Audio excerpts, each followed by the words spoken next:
평안하게 잘 지내셨습니까? 오늘이 금요 기도회로는 올해가 마지막이죠. 1년 동안 금요 기도회에 나와서 기도할 수 있었던 것을 감사하고 또 열심히 이렇게 나와주신 우리 성도님들께 또 감사합니다. 우리 한번 인사하시는데 한 해가 이제 마무리되는 시점이잖아요.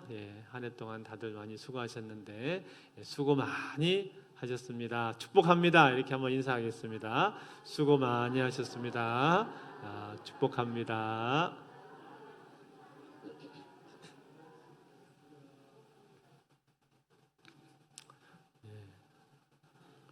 유종의 미를 거둬야 되는데 마지막이 중요하죠. 오늘 마지막 날, 이 금요기도의 마지막 날 나오신 분들은 참 잘 오셨습니다. 자, 하나님 말씀 같이 보시겠는데 열왕기하 20장입니다. 1절부터 7절 말씀 보시겠습니다. 열왕기하 20장 1절부터 7절. 구약성경 598쪽에 있습니다. 열왕기하 20장 1절부터 7절 말씀을 한 절씩 교독해서 읽겠습니다. 그때 히스기야가 병들어 죽게 되매 아모스의 아들 선지자 이사야가 그에게 나와서 그에게 이르되 여호와의 말씀이 너는 집을 정리하라 내가 죽고 살지 못하리라 하셨나이다.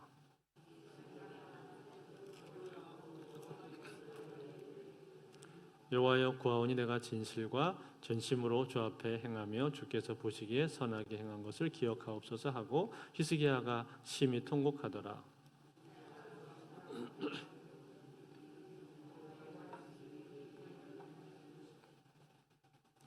너는 돌아가서 내 백성의 주권자 히스기야에게 이르기를 왕의 조상 다윗의 하나님 여호와의 말씀이 내가 내 기도를 들었고 내 눈물을 보았노라. 내가 너를 낫게 하리니 내가 3일 만에 여호와의 성전에 올라가겠고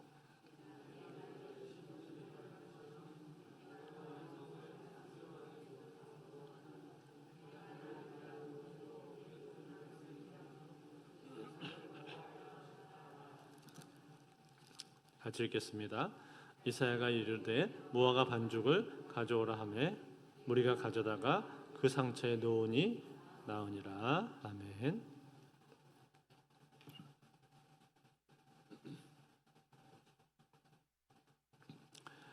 지난 시간에 히스기야가 아수르 왕 사네립이 보낸 편지를 들고 여호와의 성전에 가서 그 편지를 펼쳐놓고 하나님 앞에 기도하는 장면을 우리가 살펴보았습니다.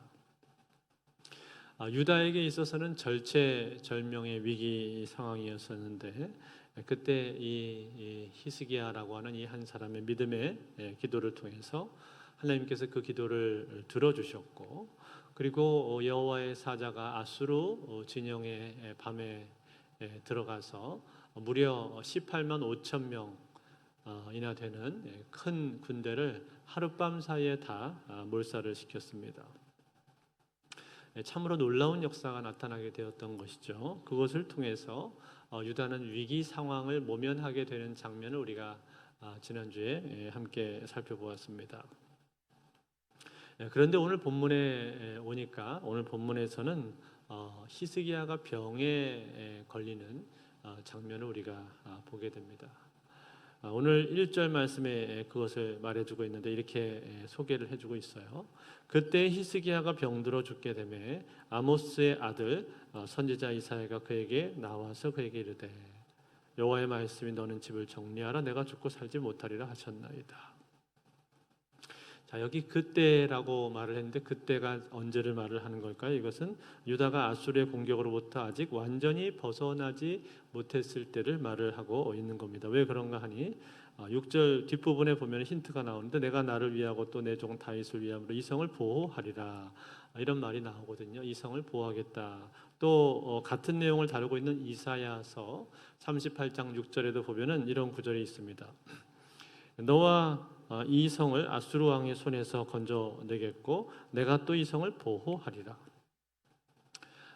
내가 이 성을 보호하겠다 이런 말씀이 지금 나오는 것을 볼 때 아직까지 아수르 군대가 완전히 패퇴하기 전이구나 하는 것을 우리가 알 수가 있죠. 즉 이 기록은 지난주에 우리가 살펴봤었던 그 본문의 중간쯤에 들어 있어야 되는 본문이다라는 거예요. 다시 말해서 아수르 왕 사네립이 유다를 공격해 왔던 그 초창기쯤에 히스기야가 병이 발병한 것으로 그렇게 보통 학자들은 추정을 하고 있습니다. 그런데 여러분 이 병이 어떤 병이었습니까? 여기 보니까 그때 히스기야가 병들어 죽게 되매 그렇게 말을 했죠. 그러니까 이거는 결코 가벼운 병이 아니었던 것입니다.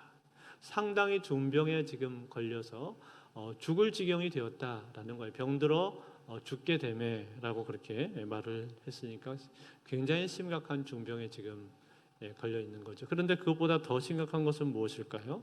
여기에다가 선지자 이사야가 히스기야에게 찾아왔던 거예요. 찾아와 가지고 뭐라고 말을 했습니까? 여호와의 말씀엔 너는 집을 정리하라. 너는 죽고 살지 못하리라. 이런 말을 히스기야한테 이사야 선지자가 와서 전해 주었단 말이에요. 여러분 이사야가 어떤 사람입니까? 이사야는 거짓 선지자가 아니지 않습니까? 어용 선지자도 아닙니다. 허튼 말을 하는 그런 사람이 절대로 아니었단 말이에요. 그 당시 이사야 그러면 선지자 중에서도 아주 신실하고 정직하고 진실한 사람이었습니다. 그런데 그 이사야 선지자가 히스기야에게 와서 전한 말이 너는 죽고 살지 못한다. 그러니까 너의 집을 정리해라. 이런 말씀을 전했다 이 말이죠. 그러니 여러분 이 말을 들은 히스기야의 마음이 도대체 어떻겠습니까? 얼마나 그 마음이 낙심이 됐겠어요? 여러분 한번 생각해 보세요. 내가 만약 이런 상황에 처했다면 어떻겠습니까? 여러분이 어느 날 이렇게 집에 있는데 하나님의 사자가 하나님의 사람이 나에게 나타나서 그런 말을 한단 말이에요. 아무개야 너는 이제 얼마 살지 못할 거야. 어서 집을 정리해라. 죽을 준비를 해라. 이런 말을 내가 듣는다면 여러분 어떻겠습니까? 얼마나 큰 충격이죠. 충격이면서 굉장한 두려움에 사로잡히지 않겠습니까? 더군다나 그때 내 몸에 어떤 병이 생겼는데 그 병의 증세가 갈수록 더 악화되고 심각해지고 있다라면은 여러분 어떻겠습니까? 너무나 많이 힘들 겁니다. 그런 말을 들은 것 자체가 굉장히 힘들 거예요. 만약에 그런 메시지가 없었다면 그런 메시지를 내가 듣지를 않았다면 그렇다면 약간 달랐겠죠. 아무리 내가 심각한 중병에 걸렸다 할지라도 그래도 내가 하나님 앞에 이 중병을 가지고 기도를 한번 해봐야지. 금식을 하면서라도 내가 가서 매달려 봐야지. 혹시 아는가 하나님 나를 고쳐주실지 그런 마음에 어떤 소망을 가질 수가 있잖아요. 그래서 아마 더 하나님 앞에 매달릴 수가 있을 텐데 그런데 이건 그게 아니었단 말이에요. 히스기야 같은 경우는 그런 상황이 아니라 이사야 선지자가 천하의 이사야 선지자가 그에게 찾아와서 전해준 메시지가 너는 죽을 것이다. 가서 너의 집을 정리해라. 이런 메시지를 들었단 말이에요. 그러니까 얼마나 낙심이 되는 상황입니까? 이게 지금 히스기야가 처한 상황이었습니다. 히스기야가 처한 상황이었어요. 외형적으로는 굉장히 중병에 걸려서 몸이 갈수록 좋지 않아지는 그런 상황. 그런데 내적으로도 지금 하나님의 메시지를 이사야 선지자를 통해서 들었는데 그 메시지가 너는 죽게 될 거다라는 메시지까지도 듣게 되었단 말이에요. 그러니까 참 뭔가 기대할 만한 것이 없는 그런 상황인 거죠. 그런데 참 놀라운 건 뭡니까? 이러한 상황 가운데 처해 있는데 히스기야가 그런데 이 상황 가운데서 히스기야가 포기를 하지를 않습니다. 포기하지 않고 어떻게 하죠? 오늘 본문의 2절을 볼까요? 2절을 한번 같이 읽겠습니다. 시작. 히스기야가 낯을 벽으로 향하고 여호와께 기도하여 이르되 어떻게 했다고 했습니까? 낯을 벽으로 향하여 하나님 앞에 기도했다. 무슨 뜻이에요? 벽에다가 얼굴을 댔다. 그 말은 뭘 의미하는 겁니까? 다른 데를 쳐다보지 않겠다는 이야기죠. 다른 곳을 보지 않겠다. 오직 하나님만을 내가 의지하겠다. 사람을 의지하지도 않고 다른 데를 내가 시선을 빼앗기지도 않고 나는 이 순간에 오직 하나님만을 바라보겠다. 그런 의지의 표현입니다. 즉 전심전력으로 여호와께 매달리겠다라는 거죠. 그뿐만이 아니라 그 다음 절에 보니까 3절에 보니까 이렇게 말합니다. 여호와여 구하오니 내가 진실과 전심으로 주 앞에 행하며 주께서 보시기에 선하게 행한 것을 기억하옵소서 하고 히스기야가 심히 통곡하더라. 자, 뭐라고 말을 하면서 기도를 했냐면 하나님이시여 내가 하나님 앞에 진실과 전심으로 행했습니다. 진실과 전심으로 내가 선하게 행했습니다. 그것을 기억해 주옵소서. 그렇게 기도를 했습니다. 즉 자기 자신이 그동안 행했었던 여러 가지 일들이 있는데 그 일들을 내가 어떤 마음으로 하나님 앞에 했었는가를 기억해 달라고 그가 기도를 한 거예요. 자기 마음의 중심을 드렸다고 말을 하고 있는 겁니다. 그렇게 간절히 기도를 했는데 기도하면서 맨 끝에 뭐라고 말했습니까? 히스기야가 심히 통곡하더라. 그렇게 말했죠. 울면서 기도를 했는데 그냥 적당히 운 그 정도 운 것이 아니라 심히 통곡을 했다고 그랬습니다. 아주 처절하게 울면서 통곡을 하면서 그가 기도를 했다. 사랑하는 성도 여러분, 이게 히스기야의 기도인데 이 기도가 마치게 되었을 때 기도가 끝나고 나서 어떤 결과가 오게 되었습니까? 하나님의 마음이 움직이게 되었습니다. 그래서 이사야 선지자가 성읍의 가운데에 들어가기도 전에 하나님의 말씀이 선지자에게 임하게 되었고 그 말씀을 전해라. 그렇게 말씀을 하셨어요. 뭐라고 말씀하셨습니까? 5절 말씀을 같이 읽겠습니다. 5절 시작. 너는 돌아가서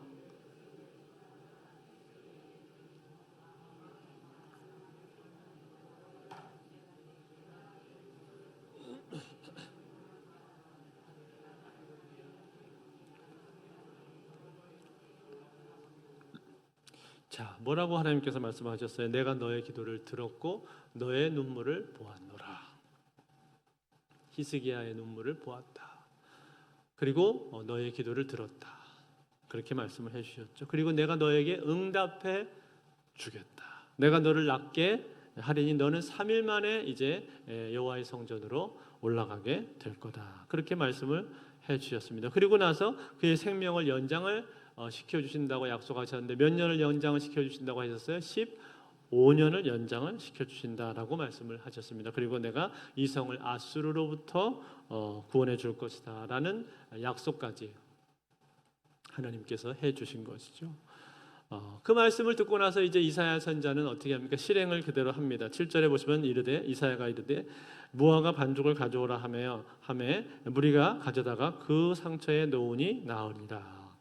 무화과 반죽을 상처에다 발랐는데 나았다 그렇게 얘기를 하죠. 여러분 무화과 반죽이라는 것은 고대 근동 지역에서 악질이라든지 종기라든지 위궤양 등이 생겼을 때 그것을 치유하는 데 사용되곤 했었던 일종의 민간요법입니다. 상처가 곪지 않게 하고 치유하는 효과를 지니고 있었다고 그래요. 그렇지만 여러분 이 무화과 나무 이 반죽 자체가 효과가 없었던 것은 아니지만 그러나 궁극적으로 볼 때 히스기야가 낫게 된 것은 무화과 반죽의 효능으로 낫게 됐다고 우리가 볼 수는 없습니다. 그 효능이 있었으나 그러나 그 무화과 반죽의 효능을 사용하신 분은 누구십니까? 하나님이시죠. 하나님께서 낫게 하겠다고 약속을 하셨기 때문에 무화과 반죽의 효과가 극대화된 것이고 그리고 그 히스기야가 가지고 있었던 중병이 그 순간에 나을 수가 있었다라는 거예요. 사랑하는 성도 여러분, 오늘 이 장면을 보면서 히스기야가 중병에서 고침을 받는 이 장면을 보면서 우리가 뭘 배워야 될까요? 우리는 히스기야의 이 기도에 대해서 깊이 생각을 해보아야 됩니다. 히스기야의 기도. 물론 여러분 히스기야가 병이 낫게 된 것을 보면서 모든 병은 다 이렇게 기도하면 낫는 거야 라고 그렇게 단정 지을 수는 없습니다. 모든 병은 이런 식으로 기도하면 무조건 나아, 그렇게 도식적으로 우리가 말을 할 수는 없다 이 말이에요.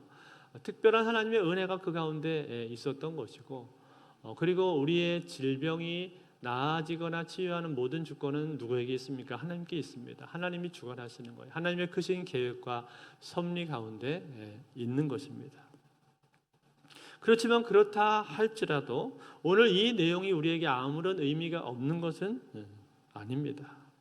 이 히스기야의 기도는 틀림없이 우리에게 뭔가를 전해주고 있다 이 말이에요. 우리에게 중요한 교훈을 가르쳐주고 있습니다. 그게 뭡니까? 제일 첫 번째로 이 본문 안에서 우리가 찾아보자면 그가 기도할 때 첫 번째로 낯을 벽을 향해서 대고 기도했다라는 거예요. 아까 이게 뭘 의미한다고? 전적으로 하나님만 바라본다 그런 뜻입니다. 다른데 다른 곳을 쳐다보지 않고 사람들을 의지하지 않고 하나님을 의지하겠다라는 거죠. 또 일상적인 일, 평상적인 업무를 뒤로 한 채 하나님을 의지하는 일에 우선순위를 두겠다라는 그런 뜻으로 그가 벽으로 낯을 향해서 그렇게 기도하고 있는 거예요. 여러분, 이러한 태도는요, 우리가 기도할 때 있어서 대단히 중요한 태도입니다. 왜 중요합니까? 우리가 기도할 때 내 기도가 여기서 응답이 되고 내 문제가 여기서 해결이 될 거다라는 그러한 굳은 믿음을 우리는 항상 가지고 있어야 돼요. 물론 여러분, 우리가 최선의 노력, 내가 할 수 있는 최선의 노력들을 다 해야 됩니다. 내가 가진 그 문제, 나에게 생긴 그 문제를 해결하기 위해서 지혜도 필요한 것이고, 또 이것을 내가 어떻게 대처할 것인가, 어떻게 말할 것인가, 누구의 도움을 받을 것인가 등등 이러한 지혜들을 우리가 다 짜내는 것이 필요합니다. 필요해요. 그러나 그럼에도 불구하고 내가 가지고 있는 이 문제의 최종적인 결정은 어디서 나는 것인가? 그 열쇠는 어디에 있는가? 열쇠는 바로 하나님께 있다는 거예요. 최종적인 결정은 어디서 나는가? 하나님 존전에서 최종적인 결판이 나게 되는 것이다. 하나님이 여기서 결정하시고 도장을 찍으시면 끝나는 거다. 라는 그러한 믿음이 있어야 된다는 거예요. 이 열쇠가 누가 가지고 있는가? 내가 할 수 있는 모든 노력들을 다 하지만 그럼에도 불구하고 결판은 어디서 나나? 하나님 존전에서 난다는 거예요. 하나님이 도장을 찍으시면 끝난다는 거예요. 그 생각을 항상 가져야 됩니다. 그러한 믿음이 있어야 돼요. 그게 기도라는 거예요. 오늘 히스기야가 벽을 향해서 낯을 대고 그렇게 기도하는 모습이 하나님 향해서 매달리고 있는 주님만 보겠습니다 라는 신앙의 고백으로 그렇게 매달리고 있다는 거예요. 두 번째는 뭡니까? 두 번째는 그가 하나님 앞에 기도할 때 그가 했었던 모든 일들을 아뢰고 있습니다. 하나님이시여, 지난날에 내가 했던 일들을 기억해 주옵소서. 내가 하나님과 당신의 나라를 위해서 했었던 일들을 기억해 주옵소서. 내가 진실과 전심을 다해서 선하게 나는 그 일을 했습니다. 여러분, 이것은요, 히스기야가 결코 자기의 의를 드러내기 위해서 자기가 잘난 것을 나타내기 위해서 이런 말을 하는 것이 아닙니다. 여러분, 하나님이 어떤 분이십니까? 하나님은 다 아시잖아요. 하나님은 내 마음의 중심을 꿰뚫어 보시는 분 아니십니까? 다 아신단 말이에요. 아무리 내가 이 땅을 살면서 거창하고 뛰어난 일들을 많이 했다 할지라도, 또 위대한 업적들을 내가 많이 이뤘다고 할지라도, 만약 내 마음의 동기가 바르지 못하다면, 내 마음의 숨은 동기가 옳지가 못하다면 그것은 하나님 앞에 별 점수를 딸 수가 없는 거죠. 큰 의미가 없는 거죠. 왜냐하면 하나님 내 마음의 중심을 다 보신단 말이에요. 내가 무슨 동기를 가지고 그런 일들에 열심을 냈었는지 하는 것까지도 하나님 다 아신단 말이에요. 그걸 다 보고 계신단 말이에요. 그런데 오늘 히스기야는 어떻습니까? 히스기야가 이렇게 기도한다는 건 뭘 뜻하는 거예요? 히스기야가 자기에게 주어진 일들, 사역들, 여러 가지 모든 일들을 행했을 때 그때 히스기야의 마음의 동기는 하나님 앞에서 부끄럽지가 않았다라는 거예요. 즉 진심으로 정직하게 그가 행했다는 것이고 선하게 행했다는 것을 말해주고 있는 겁니다. 그래서 우리가 열왕기서를 계속 볼 때 지난번에 히스기야에 대해서 소개할 때 열왕기 저자가 뭐라고 소개했습니까? 열왕기하 18장 3절에 보면 이렇게 소개를 했죠. 히스기야가 그의 조상 다윗의 모든 행위와 같이 여호와께서 보시기에 정직하게 행하여. 이게 열왕기 저자의 히스기야에 대한 평가였단 말이에요. 하나님 보실 때 그는 정직한 사람이었다라는 거예요.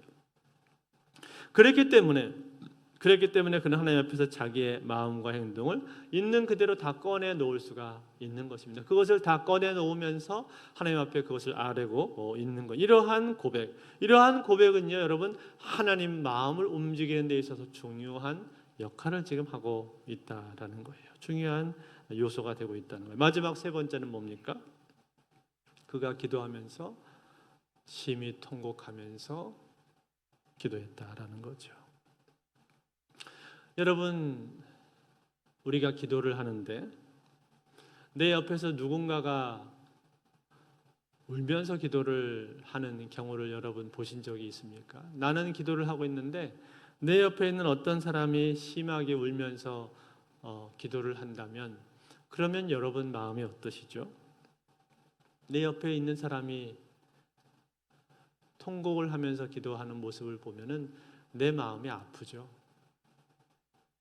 안타깝습니다. 저도 가끔 그런 경험을 하게 되는데 그 우는 분을 보면서 얼마나 힘들면 저렇게 우실까? 얼마나 마음속에 쌓인 게 많고 얼마나 답답한 심령이면 저렇게 울까? 그런 생각을 한단 말이에요. 그러면서 안타까운 마음이 든단 말이에요. 여러분, 그게 보통 사람의 마음이에요. 제 마음이 그런데 하물며 하나님 마음은 어떨까요? 하나님 우리 아버지시잖아요. 우리 아버지신데 사랑하는 당신의 아들이 딸이 울고 있단 말이에요. 성전에 나와서 하나님 앞에 기도하는데 엉엉 울면서 기도를 해요. 통곡을 하면서 기도합니다. 그러면 여러분 그걸 바라보시는 하나님 마음이 어떨까요? 하나님 마음이 아픕니다. 아파요. 여러분도 여러분의 자식이 울면 아프잖아요. 저도 그렇거든요. 제 아들이 울면 그렇게 아플 수가 없습니다. 차라리 내가 그 일을 당했으면, 내가 그 자리에 있었으면 그런 생각이 들 정도로 그렇게 아파요. 그게 부모의 마음 아닙니까? 근데 하나님께서 우리를 바라보실 때 그렇게 보신다는 거예요. 우리가 하나님 앞에 나와서 기도할 때 울면 그게 하나님 마음을 움직인다는 거예요. 그렇기 때문에 여러분 우리가 하나님 앞에 기도할 때 눈물로 기도하는 눈물에는 능력이 없을 수가 없는 겁니다. 눈물의 능력이 있는 거예요. 억지로 오는 것이 아니라 내 마음속에 있는 힘겨움과 그 답답함, 그 서글픔과 슬픔과 탄식을 가지고 하나님 앞에 나와서 내가 울면요, 그러면 하나님께서 그 기도를 결코 외면하시지를 않는다는 거예요. 내 마음에 있는 거를 쏟아놓는 거예요. 그게 기도입니다. 다른 사람 눈치 볼 필요도 없고 무슨 체면이나 위신 따위 그런 거 신경 쓸 필요도 없습니다. 내가 하나님 앞에 있는데 그게 뭐가 중요하겠습니까? 그냥 있는 모습 그대로 내 마음을 토해내고 토로하는 거지요. 그런 찬양 있지 않습니까? 주 너 예수께 조용히 나가 내 모든 짐 내려놓고 주 십자가 사랑을 믿어 죄 사함을 너 받으라. 주 예수께 조용히 나가 내 마음을 쏟아넣어라. 늘 은밀히 보시는 주님 큰 은혜를 베푸시리. 그 찬양 가사처럼 주 예수께 나가 내 마음을 쏟아넣어라. 마음을 쏟아놓고 있는 거예요. 히스기야가 지금 자기의 마음을 쏟아놓고 통곡을 하고 있는 겁니다. 하나님이 들으시는 거예요. 그러므로 사랑하는 성도 여러분, 오늘 하나님 앞에 기도하기를 원하십니까? 그러면 하나님 앞에 나와서 쏟아 놓으십시오. 내 마음에 있는 답답함과 아픔과 또 억울함과 슬픔과 그 모든 것들을 하나님 앞에 쏟아 놓으십시오. 그러면 하나님이 그거를 들으신다는 거예요. 능력의 주님, 사랑의 주님께서 그 기도를 들으신다는 거예요. 제가 이번 주에 참 은혜로운 간증을 하나를 듣게 되었는데 어떤 권사님이 지금은 소천하셨는데 과거에 우리 교회에 계셨던 권사님이에요.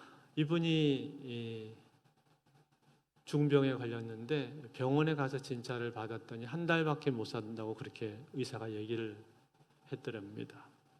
말기암이었어요. 너무 늦게 발견한 거죠. 그런데 이 권사님이 그 의사 선생님의 말을 듣는 순간에 딱 이 기도가 생각이 나더래요. 히스기야가 했던 기도가 딱 떠오르더래요. 그러면서 속으로 내가 히스기야처럼 기도해야 되겠다. 히스기야가 하나님께서 너는 죽고 살지 못한다, 집 정리해라 라고 그렇게 말씀을 했음에도 불구하고 그가 하나님 앞에 나와서 벽을 향해서 낯을 대고 통곡하면서 기도했던 것처럼 나도 그렇게 기도해야 되겠다. 그러한 마음속에 생각이 딱 들더래요. 그리고 실제로 히스기야처럼 내가 마치 히스기야가 된 것처럼 그렇게 이분이 기도를 하셨답니다. 놀라운 건 뭔지 아세요? 한 달이 지나고 두 달이 지나고 세 달이 지났는데 돌아가시지 않는 거예요. 그래서 1년이 지나고 2년이 지나고 5년을 사셨다는 얘기를 들었어요. 5년 지나고 나서 소천하셨다는 얘기를 제가 이번 주에 들은 이야기예요. 그래서 이번 주 히스기야 설교를 해야 되는데 그분 입에서 히스기야 얘기가 딱 나오더라고요. 그래서 제가 그 히스기야 설교해야 되는데 히스기야 간증이 딱 나오네. 제가 그 이야기를 들으면서 그렇구나. 역시 이 히스기야의 기도, 하나님께서 우리에게 보여주는 이 히스기야의 기도는 그냥 기도가 아니라 능력이 있는 기도구나 하는 생각이 제 마음속에 들었습니다. 사랑하는 성도 여러분, 그렇습니다. 우리가 하나님 앞에 나와서 기도할 때요, 하나님만을 바라고 전적으로 모든 것을 의지하면서 하나님을 향해서 모든 것을 쏟아놓아서 기도하면요, 우리의 마음을 우리의 눈물을 쏟아서 하나님 앞에 기도하면요, 하나님께서 그 기도를 들어주십니다. 그리고 주님, 내가 지난날 주님을 위해서 했던 것들을 기억해 주옵소서. 내가 주님을 위해서 어떤 마음으로 이랬던 걸 기억해 주셔서 주님이 아시잖아요. 내 마음의 중심을 아시잖아요. 내가 무엇을 위해서 이렇게 애쓰고 수고했는지 아시지 않습니까? 그렇게 여러분 기도해 보십시오. 그러면 자비롭고 신실하신 하나님, 그리고 우리를 사랑하시고 능력을 베푸시기를 기뻐하시는 하나님께서 그 기도를 들어줄 줄로 믿습니다. 이 히스기야의 기도를 마음에 새기십시오. 잘 새겨놓으십시오. 지난주에 봤었던 그 편지 기도와 더불어 히스기야의 이 아팠을 때 했던 기도를 여러분의 가슴에 잘 새겨놓으세요. 그래서 여러분의 인생 가운데 위기가 찾아오게 되었을 때, 어려움이 오게 되었을 때 이 기도를 꺼내십시오. 히스기야가 그렇게 기도했지. 그래서 그 기도처럼 그 기도의 원리를 붙들고 기도하시는 저와 여러분들 되실 수 있기를 주의 이름으로 축원드립니다.